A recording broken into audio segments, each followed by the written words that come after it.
Hello and welcome to the big picture.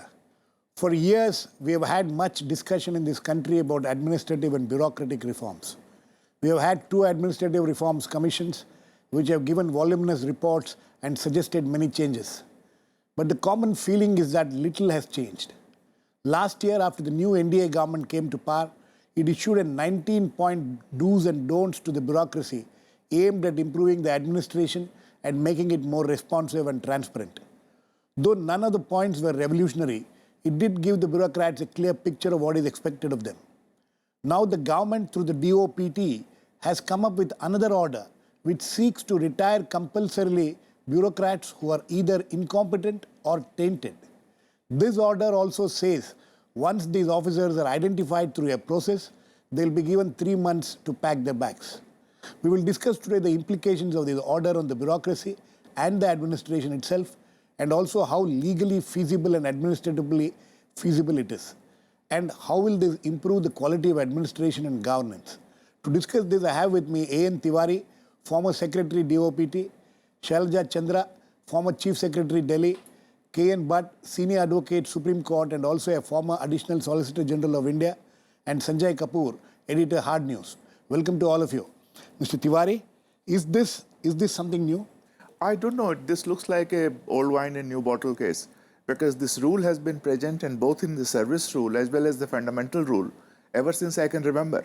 Actually, ever since you joined the service? Even much before. Actually, during the emergency, this premature retirement became endemic all over. Government issued orders saying that people should be retired, committees were formed, and retirements were happening. So that retirements happened? Yes. Premature retirement? Yes, very much. Because of incompetence?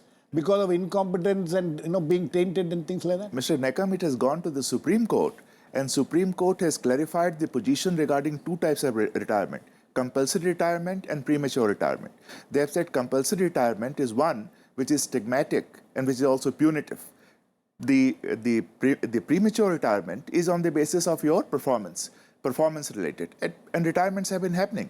I don't know what amendments are required now. Maybe the composition of the committees are being sought to be changed, or the instructions. Composition of what committees? The committees which determine who select the officers who don't fit the bill, and those officers can be shed. So these are called constructive wastage in general terms. It has got, this provision is there in the British laws, in the Scottish laws, in laws of Uganda. All of them have these provisions. So there is nothing new about it. But everything becomes news the moment some instructions goes out from the government, and that is what it is. Another point, it is never uncommon for the new governments to start showing what they can do with the bureaucracy in order to exhibit their power and control over the bureaucracy. Heath did it, Margaret Thatcher did it, and both paid a very heavy price. So did the UPA government do it when it came to power? No, it didn't. It didn't do it. We didn't have this kind of orders have not been issued in the recent past. I don't know why the reinventing of the wheel at this moment. This, you call it reinvention? Absolutely. Okay, I'll come to you. But let me get a legal point on this, Mr. Bhat. You heard what Mr. Tiwari says. What is the legal aspect of this? Yeah, he is absolutely right.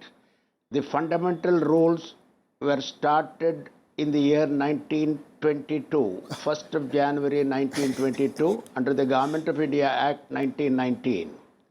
And ever since they have been continued, and after our constitution came into force, under Article 372, they have all been adopted and they are continued. So Mr. Tiwari is, with respect, fully right that there is nothing new at all. Fundamental Rule 56J was one of the rules under which, without any charge or without any stigma, if somebody is found to be a dead wood, it should be removed. That's the concept, and I also personally unable to detect anything new in the whole concept. And then you must remember that the Government of India, after the Constitution, technically every civil servant serves under the pleasure of the government, that is the president or the governor. But this pleasure is always subject to the rules and regulations which has been made. They are not whimsical. But I am really unable to understand what is new about the whole theory now. So that means actually these have all been in writing for all these years. Very much. And this is not a new order. Absolutely. Shailaja Chandra, how do you respond to this? I have applied it. No, I have nothing. applied 56J and people have had to go home. You have applied yourself? Yes, I have. And At what level? Yeah. A level of a director. Yeah. A director who is an IAS officer? You can't do it to an level. IAS officer This the is same not way. applicable to IAS officers? You see, I find it rather questionable how it can be done. How it can be done to an IAS officer, because the IAS officer is not only under the central government. Apparently this is applicable to the IAS, IPS, IFS, all the services. Yeah. So when you do that, there I do feel it's never been applied for IAS officers. I think there might be a problem because they're also born on the state cadres. Number two, it's really a very rare case that you will find an IAS officer with a rotten CR. Very good is the most rotten you can become. So everyone gets an outstanding CR. So if you are very good, what record is there to show that you're useless? If you say it is integrity because the grapevine says that you are a fishy character, right, then this would have to be borne out through records. This is very, I just want to quote what the circular of the government which has been issued quotes the Supreme Court saying, this is the Supreme Court saying, the officer would live by reputation, this is regarding integrity. The officer would live by reputation built around him. In an appropriate case, there may not be sufficient evidence to take punitive disciplinary action of removal from service, but his conduct and reputation is such that his continuance would be a menace to public service and injurious to public interest. This is very interesting. Now, this can be applied? Can I just tell you what happens? There is no doubt that the IAS, and he has been Secretary DoPT, I've been a Chief Secretary, we do know fishy characters. They are known through and through the whole service. Everybody seems to know. So it is very easy to say this man should go. He is a nuisance and he's going to tarnish the bureaucracy. He's not going to allow work to go on. He'll get everybody into trouble one day. But to try and weed him out on that ground, because the grapevine says so, is very difficult, because FR 56J is not justiciable. In the sense you would go to the Supreme Court, but Supreme Court will throw out the case. But if you say it's on grounds of integrity, and you don't have anything to show that, then there would be problems. There would have to be some backing to show why you think this man is lacking in integrity. But on the performance, it's very easy to apply it. People don't have the courage to apply it. People say everybody wants to be a nice man, nice man. You have committees all the time. In every ministry, in every department, there's a committee. You're supposed to look at people who are nearing 50 years and 55 also and say, well, he's deadwood, let him go. If you just sit and it's just a routine. You have How many such cases have happened, Mr. Tiwari, in the last, say, 10 years, 15 years? Actually, and another important thing, whether this can be applied to IAS, IPS? Yes, it can. It can be. It can be applied. It is part of the civil service rules, and it can be applied to them. There is no difference. The state governments have their own civil service rules, and they're applying to their own. Some of the cases which went to the Supreme Court related to the Punjab civil service officers, things like that. I have another point to make. Now, it is very good to get rid of deadwood. It is very fine. Constructive wastage is a continuous process and should happen. But constructive wastage also demands that the process of evaluation should be rigorous. Exactly. Now, what the British law has is that at every level, a man shall be judged on the basis of parameters like efficient, partially efficient, and inefficient.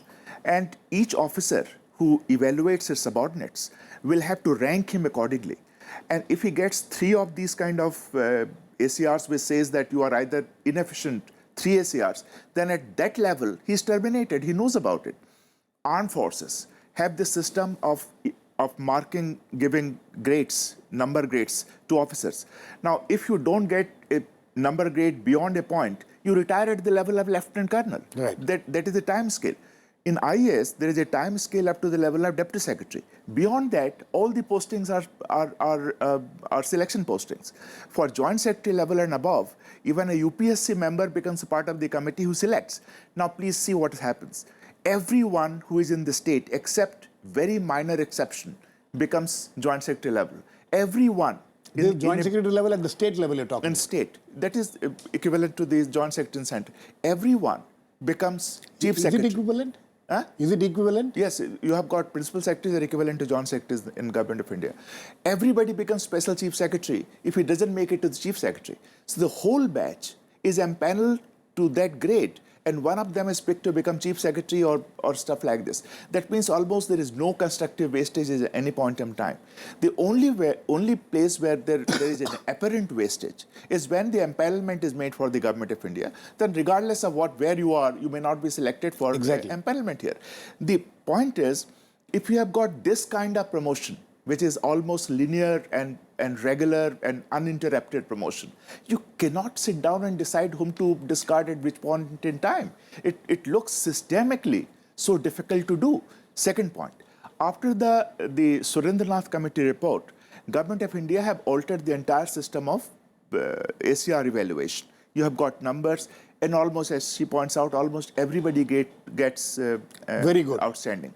Not very good, outstanding. Okay. That is the highest Very grade, good 9 plus. Now, everybody Good gets is it. unheard of. But the point which has to be remembered is that in our country, which is federal structure, all India services get evaluated in various states, depending upon the political culture of the state. And all of us know that states have culture about giving out grades. There are some states where almost everybody gets outstanding. And I know about one particular officer who worked with a politician who got so many outstandings that at the end, the reporting officer said, he's God's gift to mankind. This kind of stuff. Now, in this scenario, to talk in terms of weeding out people could be just like Alice in Wonderland exercise off with his head. Okay, that's interesting. Sanjay, how would you look at this? Why do you think this order had to come now? What is the intention behind this? You know, I don't see from the point of view of my fellow panelists who have long experience. I see more in terms of the feedback I'm getting from the government as such. I sense there is a certain kind of resistance which is building up within the bureaucracy to much of the moves that this government is making. An impression is gaining ground that some of the policies that this government wants implemented are not surely being perceived in the way the government wants them to. The bureaucrats are not perceiving it. Bureaucracy is not perceiving it. So a certain kind of resistance is showing up. Even there is a difference of opinion on why earlier the Home Secretary had to go away. That was, we have had 3 chief secretaries. Yeah, so you've got about 56. 3 finance secretaries, 3 home secretaries, and 2 foreign secretaries. That is it. And on top of that, there is some provision about ensuring that the bureaucrats are politically neutral. This is something which is quite loaded. Who will decide what is politically neutral? Take, for example, the case which has appeared today in one of the newspapers. Let me just come to that. There is an IPS officer who tried to prevent riots, and he took action against some of the VHP and Bajrang Dal people who are seemingly involved or allegedly involved, and he was pulled out. So if there is objectivity seemingly built into the way his conduct should be evaluated by the government, he would be seen to be at wrong. And politically neutral is, in my considered very humble way, is so loaded and so difficult to interpret. So all these factors, I think, will demoralize people who want to really do their job. They don't want to allow politics to weigh very heavily on them to take certain decisions. And that the juncture at the time that this has happened, it's a time where there have been a lot of questions about the lack of capability within the government. Many of the things that needed, I think, more firm reaction, firm handling, that's not really happening. So you think that this order in fact is some kind of a warning to the bureaucrats? I think it will be used as some kind of a stick. Do you get that impression, Shailaja? Yes, I think it's a way of telling them that you better look sharp. And if you've been asked to do something, don't, be a nuisance and find fault. But let me slightly deflect this. Let's forget this order or whatever has issued. It is a fact that during my career, if I wanted to get something done, and I wanted to really, the goal was so clear that it had to be done, there is a tendency in many officers, IAS and non-IAS both, to make it into a let's not take the risk to change status quo. What do you do with such people? And therefore, when the Administrative Reforms Commission recommended a review after 20 years, 20 years is when you are just about, entering the middle management level. And I would add to that, if it is done through another UPSC kind of either an interview or an exam come interview, people would be much more, I would say, receptive to the idea of keeping in touch with subjects, being better communicators. Now, even if you sit on a chair and do no work and go home at 5 o'clock and don't Still you're contribute, outstanding. ultimately only your boss tells you you're outstanding. You can keep him happy. Keeping one man happy is not a problem. Keeping the mantri happy is not such a problem. What is a problem is that if somebody really wants to get something done, if you're given 4 people under you who don't want to work, or at least 1 wants to work, 3 don't want to work, the 3 will pull that 4th fellow back. Absolutely. So therefore, a screening at 20 years, what the AR Commission said, would have been much more fair through a process Then which this is... weeding out process at the age of 50. Yeah, absolutely. I think. this is 50. This is 50. But of 20 years, you would be normally, if you got Around in 40, 45. So they're talking about 30 years of 45. service or 50. And I would say that there should be screening which is not based on your ACR. The ACR is a sham. ACR is a sham. Mr. Bhat, coming back to the question of integrity, and I read out that Supreme Court part of the Supreme Court order, which this order itself quotes. You think that the Supreme Court's quotation, it's very interesting. It says that his conduct and reputation is such that his continuance would be a menace. So even if there is no sufficient evidence, still punitive action can be taken. How do you do that? Well, with great respect to the Supreme Court, I don't know under what context it has been said. If what has been stated is it shown in a show cause notice, it will immediately amount to a disciplinary action and Article 311 will come into play.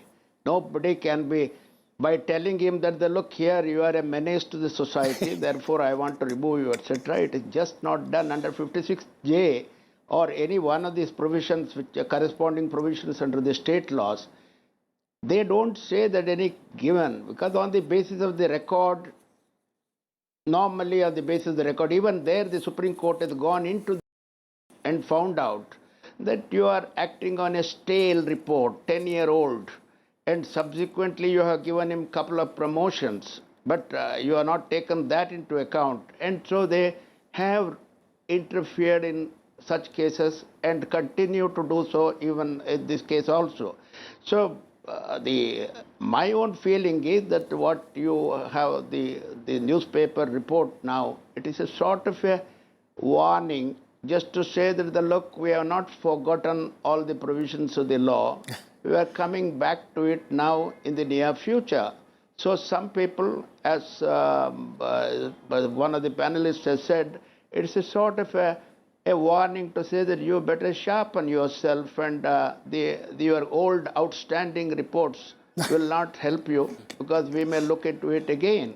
I think nothing more than that, but the law remains the same and will continue to be the same because the law has always been that if you want to give a punishment, 311 comes. If you want to remove somebody under 56J, then the procedure is laid down and do accordingly. That's my understanding of the whole thing. I'm not alarmed at all by this particular... You are not alarmed, okay. But some people in the bureaucracy seems to be alarmed. Mr. Tiwari, so Tiwari, you think that this order being reissued... some people might have forgotten. Yeah. Yeah, please continue. Sorry. I was about to say that some people may be alarmed because they might have thought that they are there forever in the office. Okay. Mr. Tiwari, this reissuing of the order, reaffirmation of this, which already exists. What is going to be the effect on the morale of the bureaucracy because some people think that this will give some strength to the bureaucrats themselves who want to act honestly, who need not worry about political interference. Constructive wastage, judiciously used and rigorously established. Which has not happened so far, you say? If that happens... So you say that so far it has not happened rigorously. I will come to that a while later. If that happens, it is efficiency enhancing, doubtless. But if it is loosely applied, it is morale sapping. So the manner in which it has been approached till now, I do not see the evidence of what I said first. I would expect that the Department of Personnel, before reissuing this order, should also list out that we have noticed these cases, we have noticed political hobnobbing, lack of political neutrality, we have noticed lack of efficiency, lack of application, looseness of character, etc., etc. And it should give out a signal to the bureaucracy how to shape up lest they become shipped out. What I find in this order that becomes a bland order about reasserting the position without telling them what is expected of them. No, those do's and don'ts, 19 do's and don'ts which were given earlier. Absurd. Those things are well known like 10 commandments. Everybody knows about it. I want to know, for example, in the modern globalizing situation, how much of proximity should be allowed to a civil servant with a private person? I have seen ACRs written of civil servants working in the Commerce Ministry that this man moves too closely with business magnates. Now that was a black mark in his ACR. Today perhaps it's a positive mark. Now suppose... So in the changing circumstances. And Supreme Court has pointed out at very interesting thing. He says that it is possible that civil servant has not been very good at till the middle part of his career. And then later, but there has been improvement consistently. Right. You cannot ignore that improvement and say because of his past record, I'm throwing him out. So these standards of evaluation, the normative standards, have to be rigorously established and debated, and it should be publicly debated and then established. You cannot do it sitting down in a cloistered environment and writing down whatever comes to your head. The fact is that the moment you give out a signal that some people shall be thrown out tomorrow, the immediate thought that comes to my mind is, my God, how I defend my turf. Exactly. And that could be done by placating the minister, dancing attention to him. The whole thing of political neutrality goes for a toss. Please remember one thing. For all India services, the minister is the final accepting authority for ACRs.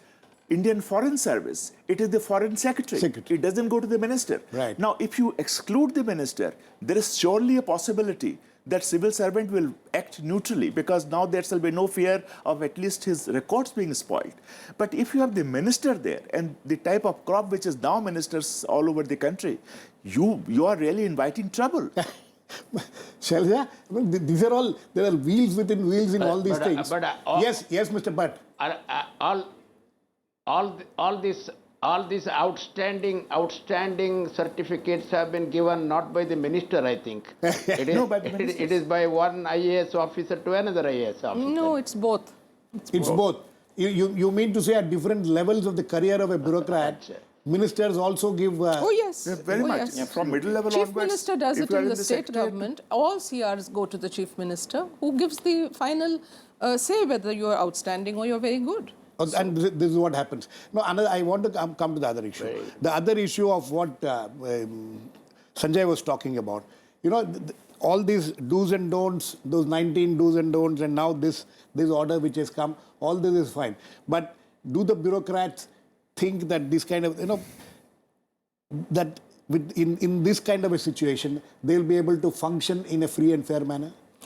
See, Girish, I must say that if you're given a task to because, the one point which was made earlier by Sanjay also, that repeated transfers of officers. Now, some of these posts are supposed to be 2-year tenure posts, but they are not being respected at all. That has not been respected. Yes. I want to look at the bigger picture, not these 4 transfers, what happened and all that, because that can be the subject of another, debate. You can have another. I'm just looking at it from the point of view of the work. Let's look at it a little positively and remove politics out of it. The All India services, and particularly all jobs in Government of India, have almost 60% you can work on your own. You can deliver. You can change systems. You have the might and the right and the position and the stature to bring change. I think that is what really motivates a lot of good officers. They are not looking at the CR business. They know they'll get a good CR because ultimately people want people who work, who function, who deliver. Every government needs people who deliver. So I don't think that 60% of these officers who are there in this bulk are good officers. They are hardworking, and I'm on a Facebook page with IAS officers, youngsters. I don't know who put me there, but somebody very kindly put me. So I get to see what do the younger officers think today. They are still charged with what they're doing. But I would still say that what really demotivates them is when there is no rewards and punishments, no carrots and sticks, people who are deadwood, people who are corrupt, people who are hobnobbing with all kinds of, I don't mean what Mr. Tiwari said, but I'm talking about it's open daylight that you're just having a good time because you're sitting on a chair which has patronage. People like that get equally and much faster ahead than people who are doing 18 hours of work. That is exactly the point. Patronage, Mr. Tiwari, will this order end the patronage system? I doubt very much, because with or without, this order for me is a non-existent order. It doesn't alter the situation at all. The position remains. Civil servants have been confronted with this kind of circulars in the past as well. In 2011 and 12, it was issued. How do you say that between 2011 and 2015 things have dramatically changed? Same kind of order was issued in Absolutely. 2011 by the UPA government? Verbatim. Not the integrity part. Not the that. Integrity part. But Supreme Court have said already that integrity is a very key element in deciding whether that officer needs to be removed. Now, they have talked about CVC's involvement. Yes. Now, please, I have seen CVC's involvement in all matters about which CBI inquiry is to be ordered or a prosecution is to be ordered. This is for guested officers and above. Guested officers and above. CVC always sends a two-line endorsement which is predictable. It says CVC recommends prosecution. Same officer, that file is also sent to the UPSC. UPSC sends a 4-page annotation saying why this officer should not be prosecuted, should be exonerated. Quite right. So there is such an institutional difference about evaluation. Because I think UPSC still continues to be so independent. They are very professional people. And they are independent. You know, They are CBC reliable. tends to become something like a thana where everybody is a crook. And so you cannot... Okay. But I don't think the... Okay, very quickly, last words. You know, what I'm trying to say is that something that was brought out. The truth is that there is lethargy, lack of efficiency, huge amount of corruption. But invariably, the bureaucracy looks after each other. That is why you have a situation, everybody getting outstanding. But along with that, you also have a kind of government which wants a committed bureaucracy. And they're looking for ways to ensure that certain things that they want delivered should happen. So that is why you will have a situation where people who don't fall in line with the ideology of the party and the government somehow end up being on the wrong side of. So how do you ensure? Which happened how when do this you government ensure? came to power, the UP, whoever worked under the UPM minister. Yeah, so they would be. Yeah, so how do you ensure there is objectivity? Because if there is no objectivity and all these decisions are taken by two-member commission, CVC and other, that somebody is lethargic, not delivering, corrupt, or whatsoever may be the criteria, you would find many good people being weeded out. And as I said earlier, there is very, very major questions being asked about the capability within the government. And if you have good people going away, then there would be. Very quickly, sir, committed bureaucracy. Will this lead to a committed bureaucracy? This concern which Sanjay raised. That is buried 7 fathom below. That concept of committed bureaucracy cannot be resurrected. Because the point is we should talk in terms of bureaucracy neutrality, bureaucracy anonymity, bureaucracy commitment to the work, to the constitution and values. That is the type of thing. One thing. Very quickly, sir. Very quickly. The bureaucrats also look at the government about the normative standards they are setting as to what is happening in the government. And they take inspiration from this. Absolutely. I think on that note, we need to end. Taking inspiration from what happens in the government and all that which has been said by, the 2 bureaucrats who have been there, seen it all.